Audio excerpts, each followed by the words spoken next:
მოგესალმებით, ძვირფასო მეგობრებო. დღეს ორშაბათია, საქართველოს ტალღის ეთერშია გადაცემა ანალიტიკა. დღეს ოდნავ განსხვავებული ფორმატი გვექნება წინა ანალიტიკებისგან შედარებით.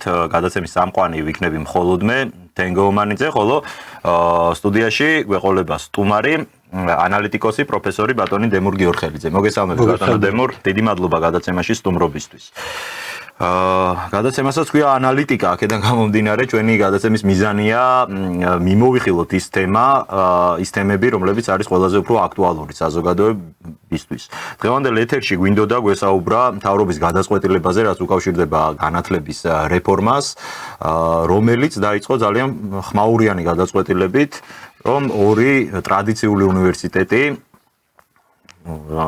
საქართველოს ტექნიკური უნივერსიტეტი და თბილისის სახელმწიფო უნივერსიტეტი უნდა გაერთიანდეს. ასეთი გადაწყვეტილება გამოაცხადა პრემიერ-მინისტრმა, რომელიც აღმოჩნდა მოულოდნელი საზოგადოების დიდი ნაწილისთვის და რაც კიდევ უფრო მეტად გასაკვირია, როგორც აღმოჩნდა, ეს თემა არ ყოფილა არც გავლილი, არც შეთანხმებული პროფესორ მასწავლებლებთან, რომლებიც არიან ამ უნივერსიტეტის, ასე ვთქვათ, მთავარი ბურჯი.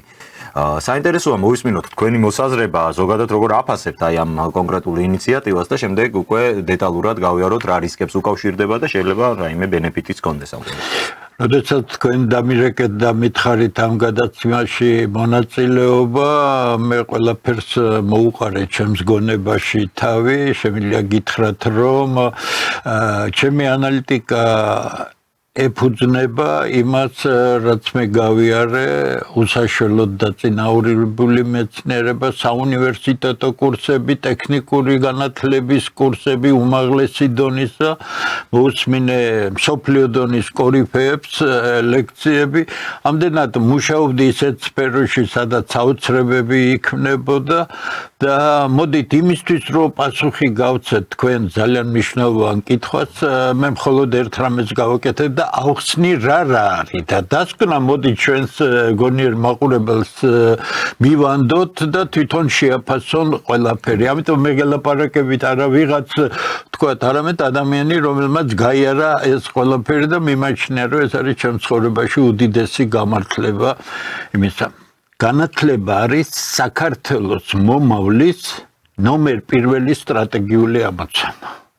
თუ ჩვენ გვინდა ქართული სახელმწიფო არსებობდეს, განათლება, მეცნიერება, მით უმეტეს 21 საუკუნეს მეცნიერების საუკუნეს უწოდებენ, სადაც ყველაფერი მსოფლიოში, მათ შორის მსოფლიოს მთავარი მოთამაშეების შორის უპირატესობები დამოკიდებულია იმაზე, თუ სამეცნიერო ტექნიკური პროგრესი ვისი უფრო იქნება ეფექტური, წარმატებული და დაჩქარებული. მათ შორის სამხედრო საქმეშიც კი პონს იგებენ მეცნიერებიო ეს ასეთი გამოსვლა. ცხადია სამხედრო საქმე, ეს არის კლასიკური მაგალითი მეცნიერული, თეორიულ მეცნიერებებში მიღწეული აღმოჩენების და ასე შემდეგ, უკვე ტექნოლოგიებად, ნაკეთობებად და ასე ქცევა და ამ ორი ტიპის განათლებაში არის ფუნდამენტალური სხვაობა.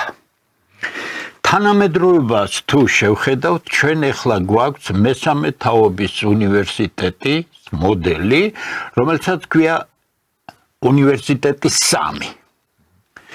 რა იყო უნივერსიტეტი 1? უნივერსიტეტი იყო შუა საუკუნეების ეგრეთ წოდებული ქვის უნივერსიტეტები, თქვენ ყველა მიცით, სადაც ეს არაბული მოდელია, უნივერსიტეტები თავისთავად, შემორჩენილი, იგივე თუ გნებავთ ბერძნული, მაგრამ ყველაფერი ბერძნული მხოლოდ არაბების მეშვეობითაა შემორჩენილი. პირველი იყო სწავლება. ესე იგი, უნივერსიტეტი ერთი გულისხმობს იმ კლასიკურ წარმოდგენას, ბოდიში არა კლასიკურ, მაგრამ იმ ძველ წარმოდგენას, თუმცა ჩვენში კლასიკურად რომ უნდა ასწავლო და ვიღაცამ უნდა ისწავლოს. არა. ეს იყო შუა საუკუნეების. შემდეგ გაჩნდა ვილჰელმ ღმერთოჩემ, რომელმაც პრუსიის კარზე განათლების მინისტრის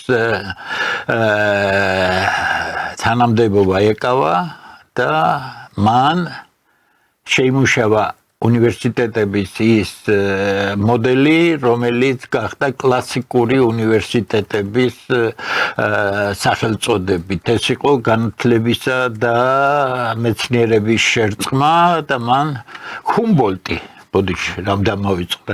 ესე იგი, ჰუმბოლდტი იყო ერთ-ერთი უდიდესი მეცნიერი და უსაშველოდ ინტელექტუალური პიროვნება, სწორედ მან თქვა, არა, სწავლება არ არის საკმარისი. უნივერსიტეტში მასწავლებელი არ არის საკმარისი იყოს, მასწავლებელი ის მკვლევარი უნდა იყოს. და ამდენად უნივერსიტეტი ორი, ეს იყო კლასიკური უნივერსიტეტი, რომელიც გავრცელდა არა მხოლოდ მთელს ევროპაში, არამედ მთელ მსოფლიოში. ეს კლასიკური მოდელი ახლა დეტალებს არ დავიწყებ, კანტმა რა შემოიტანა და ასე შემდეგ, მაგრამ შემდეგ დროებამ მოიტანა ის, რომ მეცნიერული ცოდნის გამოყენება პრაქტიკაში გარკვეულად იყო დროითი ლაგით. ანუ ჭირდა მისი გადატანა, იგივე თქვათ პარადოქსული რამ, რომ გავიხსენოთ ტომსონის მიერ ელექტრომაგნეტიზმის აღმოჩენა და ჟურნალისტი რაში გამოდგებოდა, ალბათ როდესაც სასარგებლო იქნებაო, როცა ყველაფერი ფაქტობრივად ამ ფუნდამენტალურ რაღაცებზეა დაფუძნებული. რომ სწრაფად ცვალება მოიტანა ის, რომ დღეს მსოფლიოში მიდის კულტივირება უნივერსიტეტი 3-ისა, რომელიც უნივერსიტეტი 2-ისგან განსხვავებით უნივერსიტეტებს აქცევს კომერციულად, ანუ ორიენტირებულ წარმონაქმნებად, რომლებიც საკუთარი მეცნიერული მიღწევების კომერციონალიზაციას ახდენენ, ანუ ხელმისაწვდომს და ამდენად მათი მეშვეობით, იმიტომ არავინ არ იცის იმაზე კარგად ის არსი, ვიდრე ახალ მეცნიერულ აღმოჩენებშია, ხო, ვინც გააკეთა ეს აღმოჩენები, მაგრამ დაგვიანება რომ არ მოხდეს და სწრაფად იქნა სათვისებული, ეს უკვე ახალი ეტაპია, როდესაც ეგრეთ წოდებული გამონაყოფები ამ უნივერსიტეტიდან, მაგრამ მათთან ასოცირებული, აი ინგლისურად spin-offs რასაც უწოდებენ, აი ეს სტრუქტურები ჩდება და ამდენად მეცნიერი ხდება ის, მოდით ასე ვთქვათ, ის მენეჯერი, ნახეთ, მენეჯმენტის ფაკულტეტს კი არ ამთავრებს. ის მეცნიერია, ძლიერი მეცნიერია და ის იწყებს იმ სქემების დამუშავებას, რომელიც შესაძლებელს გახდის ამ მეცნიერული მიღწების რეალიზაციას ტექნოლოგიების სახით და ორი ფუნდამენტალური ტიპის სასწავლებელი, რომელიც სამეცნიერო ტექნიკურ პროგრესს უკავშირდება. ეს არის უნივერსიტეტი, რომელიც არის ფუნდამენტალური განათლების კერა და ის არ მოიშლება, რაც ნიშნავს და ტექნიკური უნივერსიტეტები, ტექნოლოგიური უნივერსიტეტები მნიშვნელობა არ აქვს. ეხლა რა განსხვავება ამ ორი ტიპის სასწავლო დაწესებულებას შორის? უნივერსიტეტები თავისი სწავლების მეთოდიკით, თავისი დანიშნულებით ძალიან განსხვავდება ტექნიკური, ტექნოლოგიური უნივერსიტეტებისგან, იმიტომ რომ აქ ძირითადად იმ ფუნდამენტალურ მეცნიერებებში იმ თეორიულ მკვლევარებს ამზადებენ, როგორც არის მათემატიკა, თეორიული ფიზიკა, ბიოლოგია და ასე შემდეგ, რომლებიც აკეთებენ იმ აღმოჩენებს, სწავლების მეთოდიკა მე შეგიძლიათ მენდოთ, იმიტომ რომ უნივერსიტეტის კურსებიც გავლილი მაქვს ტექნიკური უნივერსიტეტის აბსოლუტურად განსხვავებულია, უამრავი წიგნი წამიგითხავს, თხეები თავი მიხეთქიაო, რომ გარკვეული ჰუმანიტარული დარგების სწავლების მეთოდიკა არის განსხვავებული თვითონ ტექნიკური საგნების, აი მაგალითად უბრალო მაგალითს გეტყვით, როდესაც თქვენ მათემატიკის სპეციალობაზე უნივერსიტეტში უკითხავთ, თუ გნებავთ ფუნქციონალურ ანალიზს, ერთ-ერთ უმნიშვნელოვანეს საგანს თანამედროვე მათემატიკისა, როცა თქვენ თუ გნებავთ ალბათობის თეორიას ან შემთხვევით პროცესებს უკითხავთ, აქ სხვანაირი სიღრმეა, სხვანაირი თეორიული კონსტრუქციის აგება, რომელიც იძლევა საშუალებას თეორეტიკოსი მკვლევარისთვის შექმნას ის რაღაცები, რომელიც შეიძლება შემდეგ პრაქტიკისთვის იყოს საჭირო. ნახეთ, ტექნიკური უმაღლესი სასწავლებელი. ეს იგივე საგნები ისწავლება აქ, იმიტომ რომ შეუძლებელია სამეცნიერო ამ ფუძის გარეშე, თქვათ, სამხედრო ტექნიკის გაკეთება, ახალი ტექნოლოგია, იგივე შემთხვევითი პროცესები, იგივე მათემატიკა მაგრამ აქ სწავლების ხასიათი იმ საგნებისა არის სრულიად განსხვავებული, ორიენტირებული იმაზე, თუ როგორ შეიძლება ამ ყველაფრის გამოყენება უშუალოდ საინჟინრო ტექნოლოგიურ სფეროში. აი ჩემ წიგნში თანამედროვე უმაღლესი მაკროეკონომიკა მე ზუსტად ეს გავაკეთე, რომ ძალიან ღრმად წასული, შორსწასული მათემატიკური მეთოდები გამოვიყენე ეკონომიკური ფუძის საყრდენი შეხედულებების ჩამოსაყალიბებლად, რომლის გარეშეც ეკონომიკური ზრდაზე და ეკონომიკის განვითარებაზე საუბარი არ შეიძლება. რატომ გეუბნებით?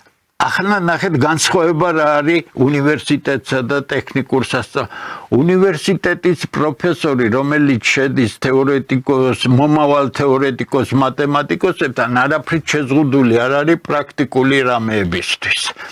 მისი კონსტრუქცია სხვანაირი.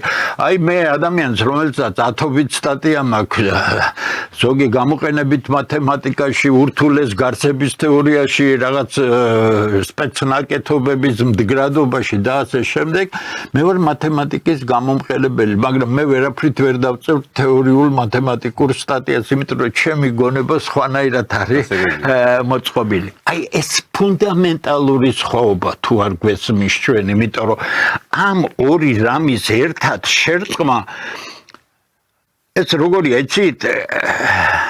ეს სხვა რამეა. ერთმანეთის გარეშე არ არსებობენ, მაგრამ იმისათვის, რომ შენ საუნივერსიტეტო განათლება გქონდეს ძალიან მაღალი, შენ ის უნდა შეინარჩუნო, რაც არის და ეხლა უკვე მესამე თაობის უნივერსიტეტი გეუბნება, რომ იმ მათემატიკოსებს, იმ თეორფიზიკოსებს და ასე შემდეგ გაუჩნდებათ ახალი ნიშა, რო იტყვიან, როცა თვითონ დაიწყებენ საკუთარი მიღწევების სამეცნიერო შედეგების რეალიზაციაზე ფიქრს. აი იმ სტრუქტურების, ანუ სპინ-ოფები, რომლებიც წარმოიქმნება ფუნდამენტალური განათლების კერებში უნივერსიტეტებში და სპინ-ოფები, რომლებიც წარმოიქმნება ტექნიკურ-ტექნოლოგიურ სფეროებში, ისინი ერთმანეთთან ადვილად მოძებნიან ენებს და მათი გაერთიანება აბსოლუტურად დააზიანებს ერთსა და მეორეს. არავინ არ აკეთებს ამას. რატო? რა მოხდა ერთად იყოს? ხო, აი ეს კითხვა მქონდა, რატომ არის ეს პრობლემა? არ შეიძლება რომ ერთი უნივერსიტეტის ბაზაზე არსებობდეს როგორც ერთი საქართველოს დღევანდელ პირობებში, სადაც განადგურებულია სასკოლო განათლება, სკოლამდელი ასაკის განათლება და საუნივერსიტეტო და ტექნიკური განათლება მით უმეტეს ხო საერთოდ გასრესილია. საუნივერსიტეტოში კიდე აი ამ სპეცსკოლების წარმომადგენლები, აი კომაროვის ტიპის და ქუთაისში არის ასეთი სკოლა, კიდე ერთი-ორი სხვაგან არის ხო? აი ამათ ხალხის დონეზე შეიძლება საუნივერსიტეტო სწავლების თუ მე არ ვიცი ხა ზუსტად როგორ არის, მაგრამ ძალიან კაი წარმოდგენა არ მაქვს, იმიტომ რომ რაღაც შეხებები მქონდა.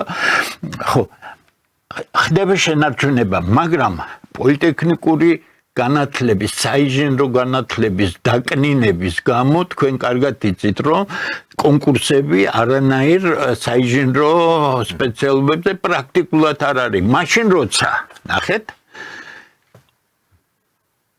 21 საუკუნეში ამ მეცნიერებისა და ტექნიკის საუკუნეში პარალელი გავავლოთ რუსულ საინჟინრო ცნობილ ინსტიტუტებში, როგორც არის MBTU, ავიაციო ტექნოლოგიური, მოსკოვის უნივერსიტეტი, თუ გნებავთ სხვა რამე, უზარმაზარი კონკურსებია ამ გამოყენებით სფეროებში, რატო? როგორც კი ნიჭიერი ხალხი ამთავროს იმას, გარბიან ამერიკაში. ანუ ამზადებენ ფაქტიურად საკუთარ მომავალს, მაგრამ იმისთვის რომ იგივე სილიკონის ველზე და სხვაგან იყო კონკურენტუნარიანი, შენი საფუძვლიანი განათლება. ჩვენთან ასეთი სტიმული არ გაჩნდა და ჩვენ მივიღეთ ის რომ ახლოს ვიცნობ არაერთ თქვათ პოლიტექნიკური უნივერსიტეტის ლექტორს, ძალიან კარგ მეცნიერს იმას, მაგრამ შეძრწუნებული არიან, იმიტომ რომ სტუდენტების უდიდესი უმრავლესობა უბრალოდ წარმოებულის და ინტეგრალის გარჩევა არ იცის ერთმანეთისგან და ასეთ სიტუაციაში რაიმე საინჟინრო განათლებაზე, რომელსაც რაიმე შექმნა შეუძლებელი. ეხლა რატომ არ შეიძლება ეს ერთად? რატომ არ აკეთებენ ამას? ნახეთ, ჰარვარდი ცოტა სხვა ორიენტირებულია. მასაჩუსეტსის ტექნოლოგიური უნივერსიტეტი სხვა უფრო აი იმ ტექნოლოგიურ საინჟინრო სფეროზეა ორიენტირებული. ჩათვალეთ, რომ ჩემი ძველი სპეციალობა, რომელიც რაკეტებთან და ასე შემდეგ გამოყენებით მექანიკასთან, ახლაც ყველაფერი ვიცი რა იკითხება და გითხრათ სიმართლე, აი შემიძლია ხაზზე დავიფიცო, რომ ის რაც ორმა ბრწყინვალე მეცნიერმა ქუთაისში ჩამოაყალიბა, ის საგნები, რომელიც იძლეოდა პროფილი ინსტიტუტისა, როგორც იყო ნოდარვალიშვილი და უბრალოდ შესანიშნავი ავთო-თვალჭრელიძე, მე ახლა ვადევნებ მასაჩუსეტსში იმ კურსებს და გითხრათ სიმართლე, არ მინახავს კურსი, რომელიც ამათ მიერ ჩამოყალიბებულ კურსს, რაზეც მე გავიზარდე, ოდნავ მაინც უკეთესი იყოს. ისინი ცალკე საუბრის თემაა და ოდესღაც ვისაუბრეთ. ესე იგი, მართვის თვალსაზრისით ორი განსხვავებული ტიპის მმართველია საჭირო. ანუ მოდით ასე ვთქვათ, მართვის ჯგუფი, რექტორი, პრორექტორები, სამეცნიერო საბჭო და რატომ? ამ სწავლების ტექნოლოგიური აწყობა, კურსების, საგნების განთავსება, განლაგება სულ სხვანაირ ხედვას მოითხოვს, იმიტომ რომ შენ თვითონ ვინც ხელმძღვანელობ ამ სფეროს უნდა მოხარშული იყო ამ სფეროში.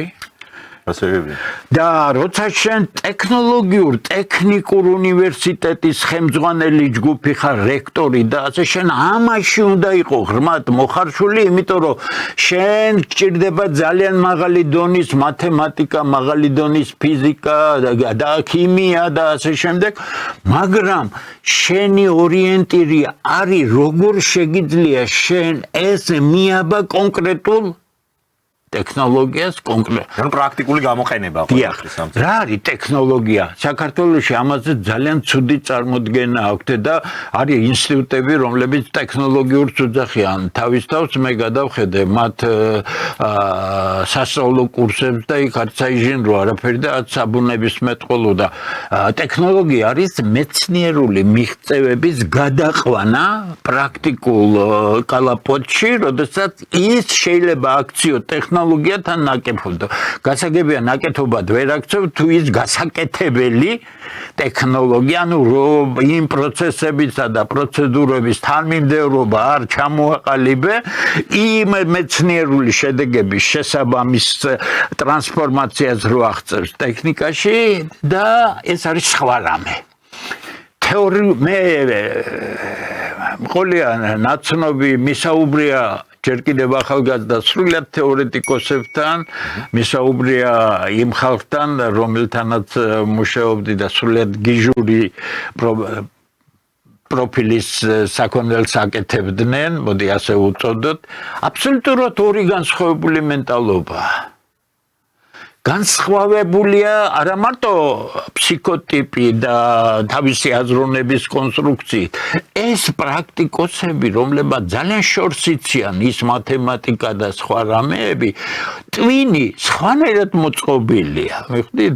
და ისინი ამისთვის არიან მომზადებული. ამიტომ ამორის ერთად შეწყმა და მით უმეტეს გიგანტური მასშტაბების პოლიტექნიკური უნივერსიტეტის, რომელიც ჩვენი ტრაგედია, ხო? ამ 35 წელში ისინიც დაზიანდნენ, იძულებული იყვნენ თავი გადაერჩინათ, ხო სწორია და მენეჯმენტებიო და რაღაც სისულელე. ესეც არის არგუმენტი მათ შორის, რომ რეალურად კი ქვია ამას ტექნიკური უნივერსიტეტი, მაგრამ მოთხოვნა და სწავლება ხდება. მაგრამ ახლა ნახეთ, ის რაც გააფუჭა დრომ, იგივე უნივერსიტეტიც რო აიღოთ, ხო სწორია, თბილისის სახელმწიფო უნივერსიტეტი, ანუ ქართული განათლების, უმაღლესი განათლების სიმბოლო იყო, ხო სწორია, ნახეთ რა ხალხი ედგა სათავეში, მერე ნახეთ ჩემი სტუდენტობის დროს იქ მსოფლიო კორიფეები ასწავლიდნენ. 70 წლის 70-იანების პირველი ნახევრის სტუდენტი ვარ მე, მაშინ გიგანტები იყვნენ მუსხელიშვილი და ვეკუა და ბერიტაშვილი და რა ვიცი, ესე იგი რამდენი უნდა ჩამოთო, ხო, აფთოვანებას იწვევდნენ მაშინაც და ახლაც. ეხლა მე გეკითხები, თუ თქვენ ხედავთ რომ პოლიტექნიკური ინსტიტუტი დაზიანდა დროის გამო, იძულებული იყო თავი გადაერჩინა კომერციული მიზნით, ანუ პრიმიტიული კომერციული მიზნით, რომ ახალგაზრდებს ფული მიეტანათ იქ და რაც იქნებოდა ასწავლიდნენ ავად კარგად, შენ რომ ხელისუფლება ხარ და ხედავ ამას, რომ ეს სახელმწიფო უნივერსიტეტია და თუ შენ 21 საუკუნის გრძნობა გაქვს, შენ იცი რომ შენ ვერანაირად ვერ განვითარდები. უნივერსიტეტი, ფუნდამენტალური განათლება და საინჟინრო განათლება, ის რაც დაკავშირებულია სამეცნიერო ტექნიკურ პროგრესთან, არ განავითარე, რატომ არ გააკეთე გასუფთავება ამ უნივერსიტეტის სტრუქტურისა, რატომ არ გაზარდე, რატომ არ დაუყენე ამ უნივერსიტეტს ამოცანა, რომ შენი ამოცანა ჩამოგაცილეს, რისთვისაც უბრალოდ მართლაც გაითქვიფე, ამ დროს შენ შესანიშნავი სკოლები ქონდა, იგივე ტექნოლოგიაში აიღეთ, ლოლაძე აიღეთ, კიდევ ვიღაცები აიღეთ, იქ სერიოზული მეცნიერები იყვნენ საინჟინრო სფეროში და ეს კერა იყო უკვე, მას უბრალოდ გაცალაშინება, გასუფთავება სჭირდებოდა, ხო? ამის ნაცვლად ამბობ სრულიად უაზრობას, რომ ეს უნივერსიტეტი უნდა შევაერთო ერთმანეთთან. დღევანდელი მდგომარეობის პირობებში თბილისის უნივერსიტეტი და პოლიტექნიკური უნივერსიტეტი ერთად იქნება თუ არც ერთი არ იქნება, ამ სიტუაციაში, სადაც დაქცევის პირასაა განათლება, ბევრი არაფერი მოხდება. დაქცეული ისევე როგორც იქცევა, კიდევ უფრო დაიქცევა. მაგრამ ჩვენ იმის გამო, რომ ტექნიკურ უნივერსიტეტს და თბილისის უნივერსიტეტს დროის გამო რაღაც გარეკეთებები მოუწიათ რაღაცეების, ხო, უცხოურ სტუდენტებზე აქცენტი და ეს სამარცხვინოა, კიდე ფულის საკეთებელი შაურმის ცეხია. შაურმის ცეხია, კიდე გეუბნებით უნივერსიტეტები, ძალიან კარგად ვიცი. ესე იგი, რა გამოდის? არ გესმის, მერე მეორე. როდესაც აყალიბებ რეფორმას უმაღლესი სასწავლებისა და არ აყალიბებ სკოლის რეფორმას, რა აზრი აქვს ამ რეფორმას, თუ მართლა რეფორმა, არავითარი რეფორმა არ არის, მერწმუნეთ. ეს არაფერი მსგავსი რეფორმისა არ არის. რეფორმა არის შეცვალო უნივერსიტეტის ერთის და მეორე სტრუქტურული წყობა, მოიყვანო ისინი შესაბამისობაში დასმულ ამოცანებთან, რომელიც გრძელვადიან პერსპექტივას ისახავს, დააფინანსო, გაასუფთავო ყოველგვარი შლაკისგან, ხო სწორია? ამის ნაცვლად შენ ამბობ, ამნაირი ხარ, იმნაირი ხარ, ამიტომ თუ ამნაირია და იმნაირი შენი ბრალია. ბატონო, სწორია. თავიდან ბოლომდე შენი ბრალია, ხომ? ეხლა გადაწყვიტე, ეხლა მითხარით. რეფორმაო ხომ ამბობენ, ვინ გააკეთა ეს რეფორმა? რეფორმის კომისიის თავმჯდომარე არის ერთი უკანალიდან გავარდნილი მექთამე, ცნობილი თავდაცვის მინისტრი ყოფილი, რომლის საკორუფციო საქმეები საყოველთაოდ ცნობილი. ამიხსენით ერთი, აი მივმართავ იურისტ კობახიძეს, კონსტიტუციონალისტი ვარო, ხო ამბობს? კონსტიტუციონალისტი, პროფესიონალი იურისტი არასდროს დათანხმდებოდა იმას, რომ საქართველოს კონსტიტუციაში შეეტანათ 78 მუხლის სისულელე იურიდიული თვალსაზრისით და ღირსების საქმეა. პროფესიონალიზმი რა არის? პროფესიონალიზმი არის როიცი რომ არასწორი არ პროფესიული წესიერება და სამოქალაქო პასუხისგებლობა. სხვანაირი პროფესიონალიზმი არის თაღლითობა, როგორ დაეთანხმე შენ ახალგაზრდა პროფესიონალი, რომელსაც ცხოვრება წინა გაქვს თანამდებობის კარიერის გამო, კონიუნქტურის გამო, ხო? ვინ აკეთებს? იზორია, ხო ვიღაცა? იზორიამ რისი განათლების რეფორმა უნდა გააკეთოს. ამიხსენით მე, აი კიდე გეუბნებით, იურისტებმა როგორ უნდა გააკეთონ თბილისის სახელმწიფო უნივერსიტეტის, ანუ ფუნდამენტალური საბუნებისმეტყველო მეცნიერების კერის და საინჟინრო ტექნოლოგიური პროფილის თბილისის სახელმწიფო ტექნიკური უნივერსიტეტის რეფორმა. რაიმე იციან სამეცნიერო ტექნიკური პროგრესის შესახებ, რაიმე იციან ამ სპეციფიკის გარეშე თუ რაზე მარტივი რამეს აკეთებენ. ზედმეტ ტვირთს იცილებენ, თბილისში ახალგაზრდებმა შეაწუხეს, ხო სწორია, ამიტომ უნდა განათავსონ საქართველოს სხვადასხვა უბანში, ბოდიშით რეგიონში და ის გამონთავისუფლებელი შენობები განსაკუთრებით ჭავჭავაძის პროსპექტზე ახლა აუდიტი აქვს შესეული პარლამენტის შენობას. დიახ, აბა, იმიტომ რომ უნდა ცარფიანად იცოდნენ, რამდენად შეიძლება გაყიდოს. სამთავრობო კვარტლის აშენებას კი დაგვირდნენ და პრინციპში მაშინ აღარ დაგჭირდება ეს. ნახეთ, თაღლითობის და კორუფციის არანორმალურ შემთხვევას გეტყვით. ეკონომიკის სამინისტროს ჰქონდა თავისი შენობა, ხო სწორია? იქ გიცით. ალექსანდროვის ბაღის გვერდით, ხო? გაყიდეს უკვე 10 წელია, მე მგონი, გადაყვანილი აქვს კერძო შენობაში, რომელიც ერთ-ერთ მაღალ ჩინოსანს ეკუთვნოდა იმ სამინისტროში და სახელმწიფო ბიუჯეტი მილიონობით ლარი ზიხდის ქირის სახით არის თუ არა ეს კორუფცია და ამანაირ ხალხს უნდა განათლების რეფორმა გააკეთოს? არ ხდება ეს. შეუძლებელი განათლების რეფორმა არის ძალიან სერიოზული სამჯერლო.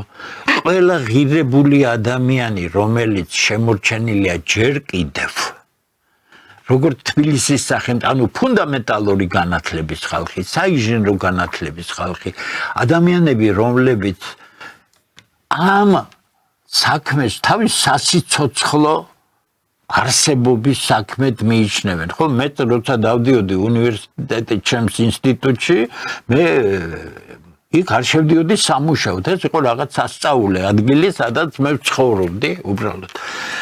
ამ პროცესის ყველაზე ტრაგიკული რამ მე ნახე გუშინ ჩამიგდო ერთმა კარგმა ადამიანმა, რუსთავი 2-ზე მიწვეული ყავდათ ბატონი ჯიბლაძე, რომელიც არის სერიოზული მეცნიერი, ძალიან დახვეწილი ინტელექტუალი და ვიღაც ხეპრე ფიზიკაზე ედავებოდა. აი, ჩამოყალიბებული იდიოტი. ესე იგი, ახლა ჩვენ თუ წავალთ უფრო შორს და იქ გავიხსენებთ რუსულ კლასიკულ საბაჩეს ერთცეს და ამას, სადაც ესე იგი ვირეშმაკული ყველაფერი დანახული იყო ძალიან მკაცრად, მალე ასე გამოდის, რომ ისეთი უხეშად ელაპარაკება პროფესიონალ ფიზიკოს, შესანიშნავ ადამიანს, ვიღაც არარაობა, ნახეთ ის კიდე გეუბნებით, ამაზე რძენია და ჩვენ რა მივიღეთ? ჩვენ მივიღეთ უკვე ეს უფროსითა ჩვენ წავალთ, უნდა წავიდეთ, აბა რა იქნება, კაცო, ღმერთი როცა ინებებს, ჩვენ წავალთ, უფროსი თაობა უნდა წავიდეს, აბა საშუალო და უმცროსი თაობა ხო არ წავა, კაცო. არა და ამ გადაგვარებულ ხალხს, რომლებიც იდეოლოგია გამახვილდა, ერთი სული აქვს, როდის წავალთ ამ ქვეყნიდან და ღიად წერენ, რომ როდის გადაშენდებით და როდის მოკლეთ. გავიგეთ.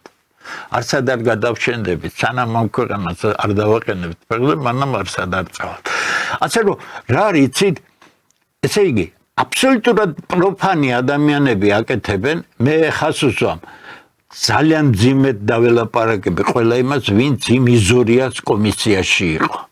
ისინიც არანაირ კავშირში არ არიან სამეცნიერო ტექნიკურ პროგრესთან, ან თუ არიან კონიუნქტურას ემსახურებიან, ერთმა ძალიან ისეთმა ნორმალური კაცმა თქვა, რომ აი თუ ეს უნივერსიტეტიო საჭიროა ბაზრის მოთხოვნას აკმაყოფილებს, მე თანახმაურებ ტურისტული იყოს ეს.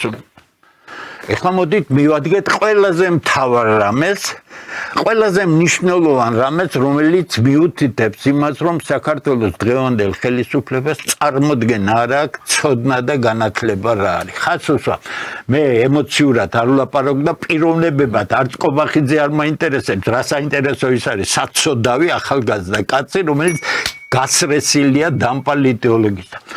განათლების სისტემამ თურმე ბაზრის მოთხოვნა უნდა დააკმაყოფილოს. ეს ლიბერალური სიშტერე აბსოლუტურად რამაც დაანგრია კლასიკური ევროპული განათლება, მოდით ნახოთ რაშია საქმე.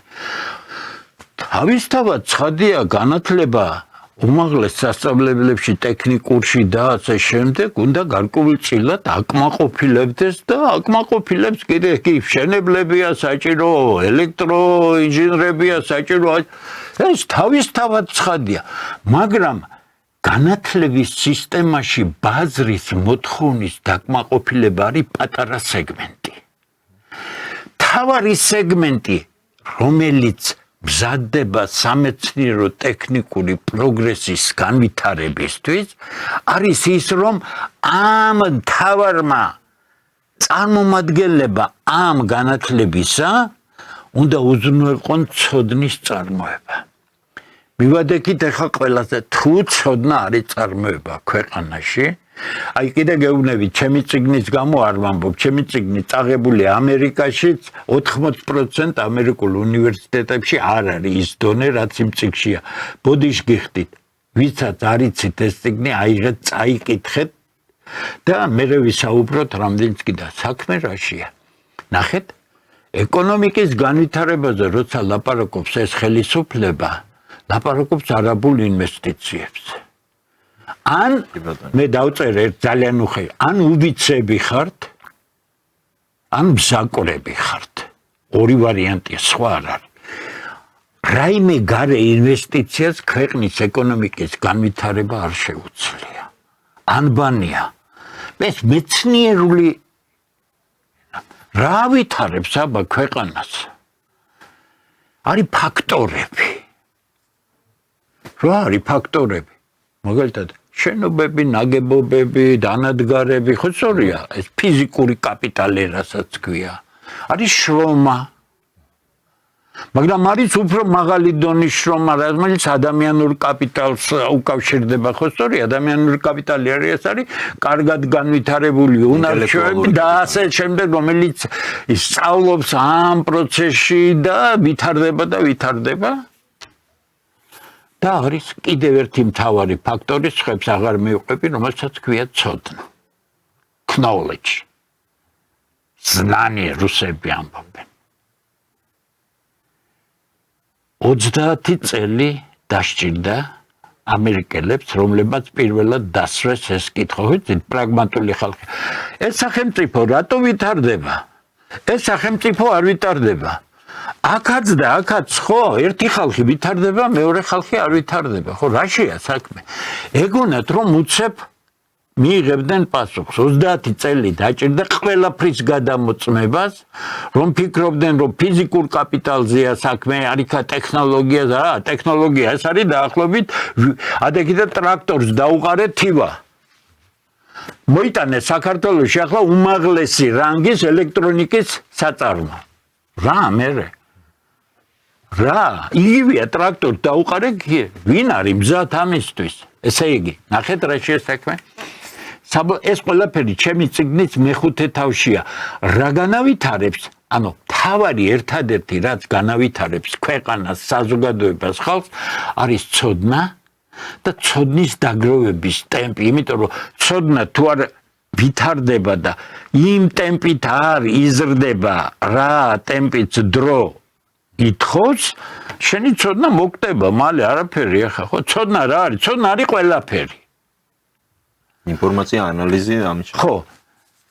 ესე იგი, რა კი ცოდნა არის ერთადერთი ფაქტორი ქართული ხელისუფლების უპირველესი მიზანი უნდა იყოს საქართველოში ჩვეულებრივ ეკონომიკასთან ერთად მეორე სექტორი უნდა არსებობდეს ეკონომიკისა და სადაც ცოდნა იწარმოება. Აი, ყველაზე ნიჭიერი ხალხი საქართველოში ცოდნის წარმოების სფეროში უნდა დაასაქმო. ამიტომ გჭირდება შენ თბილისის უნივერსიტეტი, რომელიც უნდა გაასალაშინო და იმ ფუძეებს დაუბრუნო და დღევანდელ დონეზე გაიყვანო მაგლად, ასევე გჭირდება შენ საქართველოს პოლიტექნიკური უნივერსიტეტი, რომელიც ფუძეებზე უნდა დაიყვანო, გაასუფთავო და გააკეთო ის რომელიც შექმნის ორივენი ერთად კიდე სხვები შექმნიან იმას რასაც ქვია სამეცნიერო ტექნიკური პროგრესი. ჩვენ პრიმიტიული ჩვეულებრივი ეკონომიკა გვაქვს, პური იწარმოება, რაღაცი იწარმოება, ბევრი არაფერი იწარმოება, ხო დანარჩენი იმპორტზე ვზივართ. ცოდნის სექტორი ეკონომიკაში განულებულია და ეხლა აკეთებს ნაბიჯ ხელისუფლება, რომელიც მომავალში ჩვენ როცა ვლაპარაკობთ ამას, დღევანდელ ცუდ სიტუაციას მე უყურებ როგორც გარდამავალ პერიოდს და ქართველები თუ მოვინდობთ ამას აუცილებლად შევცვლით. თუ არ შევცვლით, დაგვახჩობს და მალე ბატონ დემური, ეს მინდოდა მეკითხა, რომ ის რომ პრობლემები არის უნივერსიტეტებში, როგორც თბილისის სახელმწიფო უნივერსიტეტში, ისე პოლიტექნიკურ უნივერსიტეტში, ეს გასაგებია, ეს ახალი არ არის და ამ ეთერში კი არა, რა ვიცი, დიდი ხანია უკვე ამაზე საზოგადოება საუბრობს, მაგრამ საზოგადოების მოთხოვნა და დაკვეთა ხო არის ამ ყველაფრის მოდერნიზება, ხო? რა თქმა უნდა, ის რომ სახელმწიფო აუქმებს და ამას, ნუ პრინციპში შეგვიძლია გაუქმება დავარქვათ, ხო? აუქმებს ეს ნიშნავს, რომ მომავალში პერსპექტივაზეც კი უარს ამბობს, რომ ჩვენ ტექნოლოგიური განათლება არ მოდი მივიდე, ძალიან კარგი რამეს შეეხეთ. რაც აკეთებს საქართველოს ხელისუფლება. განათლების განადგურებით მან პერსპექტივა გადაუკეთა საქართველოს. ეხლა ბოლო კერებს მოშლის იმისთვის რომ ჩემი აზრი უფრო გავამყარო, ქვეყნის განვითარება დამოკიდებულია არა იმაზე, ბიძინა ივანივაშვილია ქვეყანაში თუ სოლომონ პეტრიაშვილი. არა აქვს მნიშვნელობა. რა მდგომარეობაა კულტურულ ცენტრებში. ქვეყნის მდგომარეობა დამოკიდებულია იმაზე, რა მდგომარეობაა სახელმწიფოს კულტურული ცენტრებია, უნივერსიტეტები, სამეცნიერო კვლევითი დაწესებულებები, ის გონებრივი ცენტრები, რომლებიც ავტომატურად სახელმწიფო ინტერესიდან გამომდინარე სტიმულირებული უნდა იყოს და არა არაბული ინვესტიციები და არა მექრთამე ხელისუფლება და არა არაფორმალური მმართველობა. ესე იგი ყველაფერს ავცილდი, ამით დაინგრევა მოხდება ცოტა ხანში წყვეტა რაც ნიშნავს საქართველოს კურს დამთავრებული სკოლისა შევა რაღაც სიაფანტ უნივერსიტეტში მიიღებს სიაფანტ როგორიც არის ბიზნესის მენეჯმენტი ხო სწორია ეს სისულელე თავიდან ბოლომდე იმიტომ რომ ეს სპეციალობა ეს არის მეორადი სპეციალობა ეს მთელ მსოფლიოში არის მეორადი სპეციალობა თუ ახალგაზრდა ოდნავ მაინც ნიჭიერი ხარ შენ საბუნებისმეტყველო საინჟინრო სფერო უნდა დაამთავრო სერიოზულად მე ხო გინდა ამ სფეროში რაღაც დამატებითი თუ შენ ბიზნესში გადადიხარ და შენ უკვე მართვისმე გაივლი შენი კურსები თუ შენ ათვისებული კარგად მათემატიკის და ფიზიკის და სამშენებლო მექანიკის და დრეკადობის თეორიების ათვისების მერე იმ სისულელეს, რასაც ბიზნესის მენეჯმენტი ქვია და ასე შემდეგ, რამდენიმე თვიანი პრაქტიკა ჭირდება, რომ გაიარო სადმე კურსები, ხო? მე მახსოვს ფიზიკა-ტექნიკური ინსტიტუტის კურსდამთავრებულია აბელით. თუ გახსოვთ რუსეთში ორი ებრაელი იყო, ავენი და კიდე ერთი, რომლებიც მე ლონდონში წავიდნენ, აი ალფა ბანკი რო შექმნეს, იმათი და მილიარდერები. მე მისი ინტერვიუ მახსოვს, ახლა ფიზიკა-ტექნიკური ინსტიტუტი მსოფლიოში ერთ-ერთი საუკეთესო ინსტიტუტია, მან თქვა ასეთი რამე, რაში მჭირდება მე საბანკო სპეციალობის დამთავრებული ადამიანი. მე ფიზტეხიდან ავიყვან ერთ კურსდამთავრებულს, 6 თვის მერე მეყოლება სუპერ პროფესიონალი ბანკირი. ანბანური რამე თქვა. რატო იცი? შენი გონება ახალგაზრდობაში იმ საგნების სერიოზულ გარკვევაში თუ იყო დახარჯული, ის ბანკი როგორ მართოდა ბანკის ოპერაციებში გაერკვე. დაახლოებით 3 თვე დამჭირდა მე, როცა კონტროლის პალატაში მთხოვეს, იმიტომ ინგრეოდა ყველაფერი და დაგვეხმარეო, ავედი კონტროლის პალატაში, ბუღალტერი არასდროს არ მქონდია ჩემს საქმეს.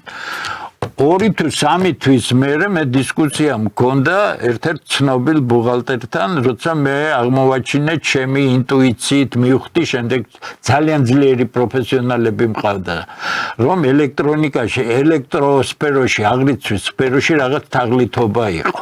და როცა ამას მივაგენით და ის მთავარი ცნობილი ბუღალტერი იყო, ძალიან ცნობილი კაცი, გვარი ეხლა ვერ ვიხსენებ უცებ, მასთან მქონდა დავა, იმიტომ გატარებებში იყო ჩადებული თაღლითობა, რომელიც საშუალებას იძლეოდა ელექტროენერგეტიკაში ის დაკარგვები და ისეთი რაღაცეები ეჩვენებინათ, რომელიც უბრალოდ არანაირ ნორმაში არ. რატო გეუბნებით ახლა მე? იმიტომ გეუბნებით, რომ ბიძინა ივანიშვილმა რაღაც სიაფანტობა გახსნა ქუთაისში, საერთაშორისო, ჯერ თქვა ტექნოლოგიური და მე 600 კაცი არის იქ ბიზნეს მენეჯმენტი. და იმითი ახვევენ არიფებს და არაფრის მცოდნე ხალხს თავს, რომ მიუნხენის უნივერსიტეტიდან ჩამოდის ვიღაცები და უკითხავს ბიზნეს მენეჯმენტს. ყველა კურსი ჰარვარდის ბიზნეს სკოლაში, რაც ისწავლება, ნანახი მაქვს, იმიტომ აზრი არა. ეს არის აჯაფსანდალი, ყველაფერი და არასერიოზული. მაშინ როცა ჰარვარდის უნივერსიტეტში სულ სხვა დონის ეკონომიკაა, მართლა ძალიან მაგარი და ამიტომ ეს სიაფანტის სპეციალობა ავენის სიტყვებს გაგახსენებთ, კაც. ამა ძლიერი მათემატიკოსი TSU-დან გამოიყვანეთ, დააჯინეთ და 6 თვის მერე გეყოლებათ შესანიშნავი ბანკირი და არა ეს სიაფანტი ხალხი, რომლებიც ასე გონიათ, რომ რაიმე სპეციალობა, ამიტომ არის გთამზე ყველაფერი გადასული. ესე იგი ყველაფერი არეულია. მოდი, აი მე გიპასუხებ შემდეგ კითხებს, მაგრამ ნახეთ, ყველაფერი არეულია. ხო არ შეიძლება შენ სახლის აგება გინდოდეს და კონსტრუქციებს ვირეშმაკული პოლიტიკით აგებდე. ნახეთ, რა შეცხოვა, რა არიცი სამხელისუფლება, მიგივე ბიძინა ივანიშვილი აიღეთ. სახლს როცა აგებს, სადაც შენი შვილები და შვილიშვილები უნდა შევიდეს, შენ კონსტრუქტორი არ მოგისმენს, იმიტომ რომ ფეხებზე დაგიკიდებს. შენასწავლი კონსტრუქცია, რომ გაძლოს ამან, რომ მიწა შეირყევა, რაღაც იქნება, რომ რანაირი მყარი. აი, დიზაინი შენ როგორიც გინდა შეგიძლია უკარნა, ხო? გაკეთებს ის. ხო, თუ გნებავთ დიდი ბოდიში უზრდელობით, ანუ თუ გნებავთ წინ ფასადზე დიდი ფალოსი მიახატინეთ თქვენი ხუშტურების გამო. ამას აკეთებს დღევანდელი ხელისუფლება. კონსტრუქცია არა, ქვეყანა ინგრევა, ქვეყანა ძალიან საშეშ მდგომარეობაშია და ამ რაღაც დიზაინერულ, არქიტექტურულ სისულელეებს აკეთებს და ეს საქართველოს განათლებაზე იგივე ფალოსის მიხატვა არის, უხეშად არ ვამბობ, არსობრივად ვამბობ, რაც შენ შეიძლება ვირეშმაკულად შენს არქიტექტორს უთხრა, რომ სახლის ფასადზე ეს გამიკეთე.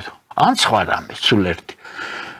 ეხლა თუ თავს მოვიტყუებთ, ერთი რამეა, მე ყოველთვის ვიქნები ასეთი აგრესიული, სანამ ფონს არ გავალთ, იმიტომ რომ თუ ფაქტის წინაშე დავდექით ჩვენ და დემოგრაფიამ, გაუნათლებლობამ დაგვანგრია, მე გინდა ის ისაუბრე ტელევიზიით, გინდა ნუ ისაუბრებ, არანაირი მნიშვნელობა ამას ჩვენ ჯერ კიდევ შეგვიძლია გადავარჩინოთ ის, რაც გვაქვს.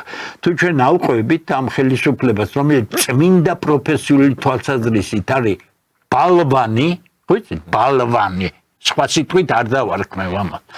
არის უდიდესი უპასუხისმგებლობის მქონე და აბსოლუტურად არ მცოდნე იურისტები ჩაიგდეს ეს ძმაკაცებმა ხელში ჯერ თბილისის სახელმწიფო უნივერსიტეტის იურიდიული ფაკულტეტი რა არის და იქედან გამოსული ხელისუფლების სათავეში მყოფი ხალხი რა იქნება ამათი გაკეთებული? ეს ხო ის იურიდიული არ არის, როცა მართლა იქ სერიოზული ხალხი ასწავლიდა იურიდიულ. მე ვსწავლობდი ფაკულტეტზე, კობახიძე მასწავლობდა სხვა შორის. ჩემი ლექტორი რა რიცით? აი ეს არის რეალობა. ახლა მსოფლიო სხვაგან მიდის, საქართველოს სხვაგან მიდის, როგორ გინდათ ამის გამართლება? გვიყვარს ხელისუფლება? თავში გვაგიხლია, გიყვარდეთ, კაცო. შენი შვილი გიყვარს? შენი შვილის მომავალი გიყვარს? შენი ოჯახის მომავალი გინდა? და ასე გინდა, როცა დაგექცევა ეს ყველაფერი? თავარი ამ ორი უნივერსიტეტის გაერთიანება, რამდენად ვიცი, იზორიას ამზადებენ რექტორად. ეს იქნება იმ დონის დაცინვა საქართველოზე, რომელსაც აუცილებლად გადაყვება ეს ხელისუფლება. იმიტომ რომ ეს უკვე როგორი იქნება ისი ზემზაკრული ნაბიჯი იქნება, იზორია ვინ ჩემი ფეხებია, რომ ის ფუნდამენტალურ განათლებას და საინჟინრო ტექნიკურ განათლებას ჩაუდგეთ. არ არსებობს საქართველოში ძალა და ევროპაში და ამერიკაში ძალა, რომელიც მართლობას შეძლებს ამ ორი სრულიად განსხვავებული დანიშნულების. აბა რატო ვაკეთებთ ამ? მაგიტომ ამბობ, ეს ხო არ არის, ეს შეუძლებელია მათ არ კონდეთ გააზრებული და გახარისებული. ეს ვინას უბრალოდ ვაუქებ. გადაულახავი ამოცანა, გითხარით ხო რამ ხელასხოვებებია ერთსა და მეორე, კაცო, ერთიც გავლილი მაქვს, მეორეც გავლილი მაქვს. არანორმალურ ხალხზე მაქვს ლექციები მოსმენილი ერთ სფეროშიც და მეორე სფეროშიც. სად ხდება ასეთი რამე? არ ხდება. ეხლა თქვენ ხელისუფლების სიყვარულით მე თუ დამიწყებთ ახლა კომენტარებში ვაი თქვენს პატრონს მაგის რომ მეშინოდეს მე საერთოდ არ ვილაპარაკე. ბაჭორის პირიქით ძალიან პოზიტიური შეფასებები არის ამეთერზე ყოველ შემთხვევაში. მადევნებ ყველაფერს თავს შესანიშნავი ქართველები გადარჩენილი ხალხია ჯერჯერობით არის მცირე ნაწილი რომელიც იდეოლოგიამ და ბელადომანიამ მაგრამ კიდე გეუბნებით მე უდიდესი პასუხისგებლობა ყველა საჯარო გამოსვლის საშიში რამე ბიჭო შეუთავსებელი როგორ უნდა შეუთავსო ერთმანეთ ვინ მოულის ასეთ უნივერსიტეტს იზორიას დანიშნავ რექტორად და იზორია რისი მომლელია რაიმე თუ გინდათ კორუფციაში ჩაფლოთ დანიშნეთ იზორია მაგრამ ამ უნივერსიტეტებს რას ერჩით კაცო რექტორი ვერ მოგიძებნიათ თბილისის სახელმწიფო უნივერსიტეტის რექტორი ვერ მოგიძებნიათ სხვა უნივერსიტეტების რატო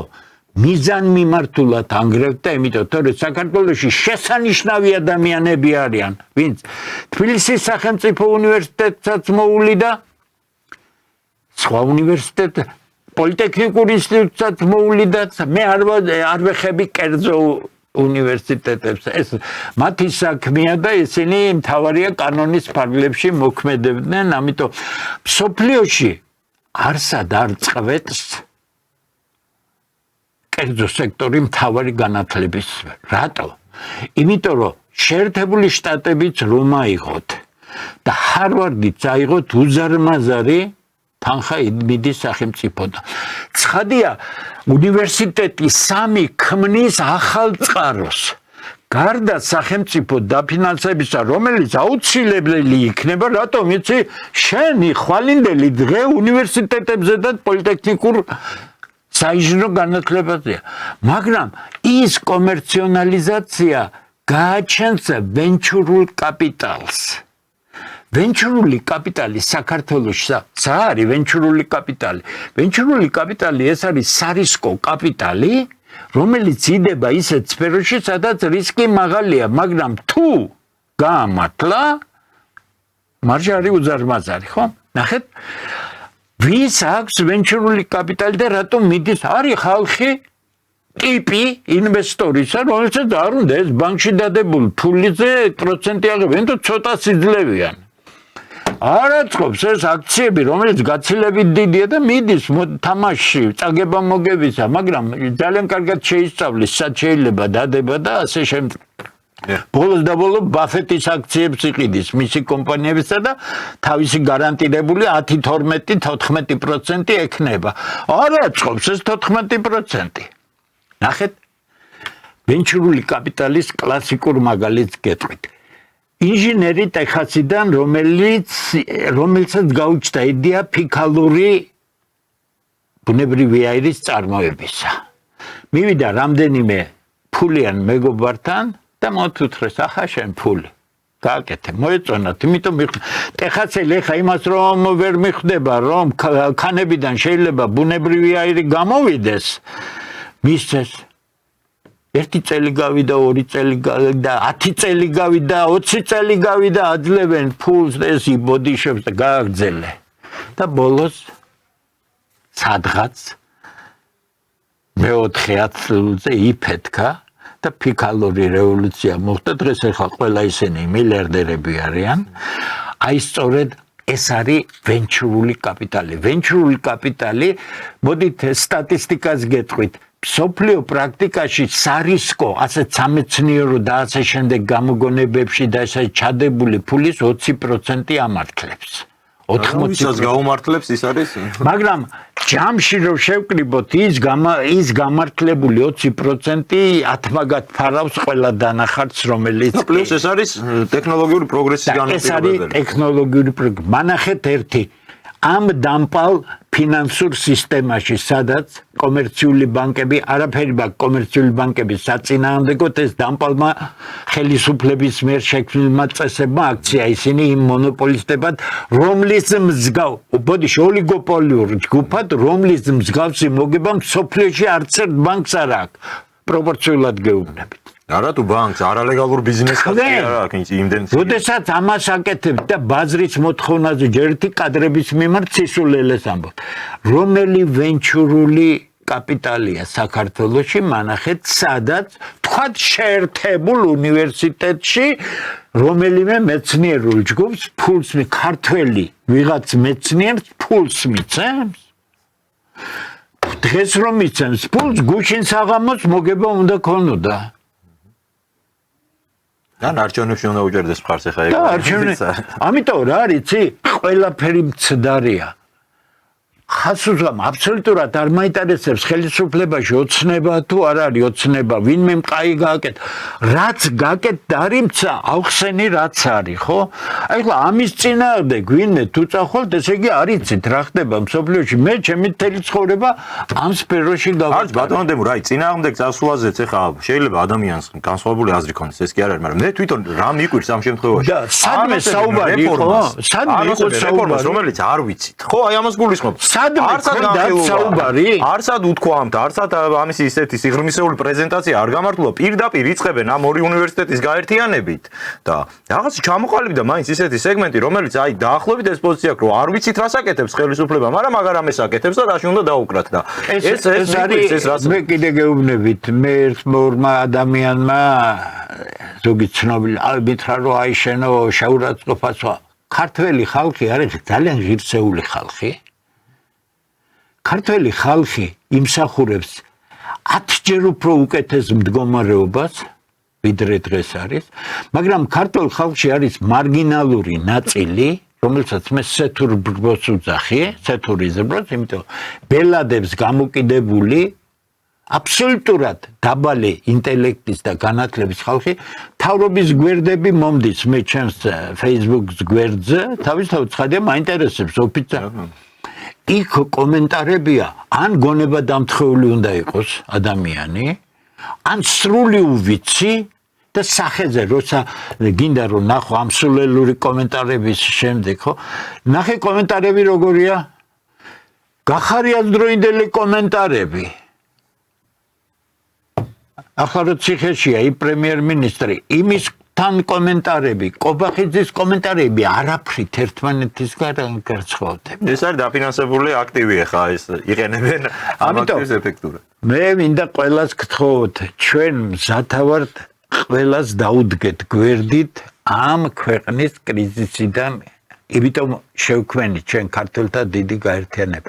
რასაც ხელისუფლება აკეთებს თუ ეს ყველაფერი გაკეთდა არაბული ქალაქები განათლების განადგურება და ასე შემდეგ ქართველები რეალურად დგანან საკუთარი ქვეყნის დაკარგვის წინაშე ამას დღეს ვისაც დღეს ეს ვერ გაუგია რომ ასეა მე მეწოდება ის ხალხი მაგრამ საბედნიეროდ საქართველოს უდიდესი ნაწილი საღია და საქართველოს მომავალი ამ უდიდეს რაოდენობაში 60% არ ცნობს ამ ქოცს და ამ ნაცს, ამ ხელისუფლებას და წინა ხელისუფლებას, რომლებიც ერთმანეთისგან არაფრით განსხვავდება. ერთი სისტემა, ერთი სიმახინჯეა, ერთი ნგრევა. უბრალოდ ოცნება უფრო აქტიური გამოდგა ფესვების ამოგლეჯვაში.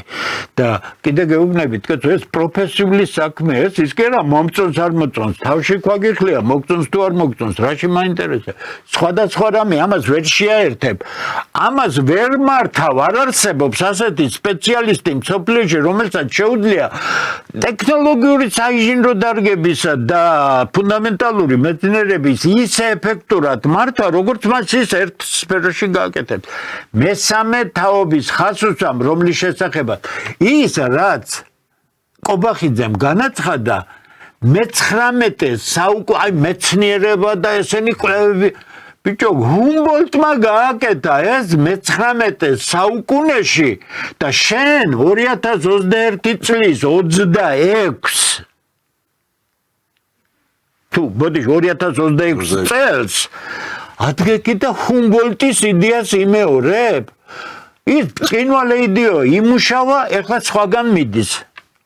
სოფლიო უნივერსიტეტი 3 კეთილინებდა და თქვენს უტვინო ექსპერტებს წესიერად მოამზადებინეთ ანოტაცია რა არის უნივერსიტეტი 3, რა იყო უნივერსიტეტი 1, რა იყო უნივერსიტეტი 2, რა იყო უნივერსიტეტი 3 და კიდე მეორე თუ მოძებნით თქვენი ირგვლივ რაშიც მეეჭვება საით დღევანდელი გადასახედიდან სამეცნიერო ტექნიკური პროგრესის მთავარი მიმართულებები იქნებ დაგიწეროს ვინმე მე წაიკითხეთ ის, მე შეხედეთ თქვენ სისულელეს, რასაც აკეთებთ და თუ რაიმე თქვენი გამამართლებელი ნახოთ, საჯაროდ გამოვალ, დავიჩოქებ და ბოდიშს მოგიხდით. თქვენ ვინ მოგცათ იმის ნება, რომ ქვეყნის მომავალი დაანგრიოთ.